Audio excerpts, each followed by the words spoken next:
Au ministère en charge des infrastructures, des techniciens étaient à l'école des techniques de pose de bus, des bus métalliques qui se veulent une solution palliative à la dégradation des ouvrages de franchissement du fait de l'hydre terroriste et de l'érosion hydrique. Les 46 participants ont une semaine pour s'approprier cette nouvelle technique de désenclavement, nous disent Sié Dilaréen et Sonia Kokti. Une solution pertinente qui revient pour faire face aux défis liés aux infrastructures, notamment dans les localités touchées par l'insécurité, les bus métalliques jugés économiques et dont la technique d'assemblage fait l'objet d'une formation pratique à l'initiative de la Direction régionale de l'entretien routier. Et les bus métalliques est une solution pour pallier rapidement aux coupures de route, surtout pendant la saison pluvieuse. Et dès lors que ces bus sont posés, rapidement on peut circuler là-dessus, contrairement aux ouvrages en béton où il faut attendre plus de 28 jours avant d'ouvrir à la circulation.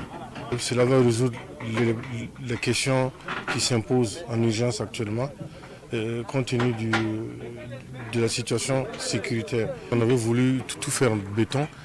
Alors que quand c'est comme ça, une fois qu'on dynamite un pont, tout va en même temps. Alors que quand ce sont les bus, on a la chance de pouvoir récupérer une partie. Les bus, si c'est bien appliqué, il y a une durée de vie entre 50 et 75 ans. Donc on peut les utiliser en solution définitive comme en travaux d'urgence. Et pour les installer, les spécialistes indiquent que cela est possible en une journée.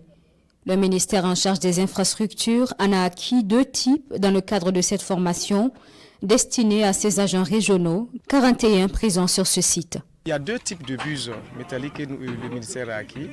Il y a les bus de type T70 de diamètre 1250 mm et le deuxième type, ce sont des bus de type 100 de diamètre 2000 et de diamètre 1500.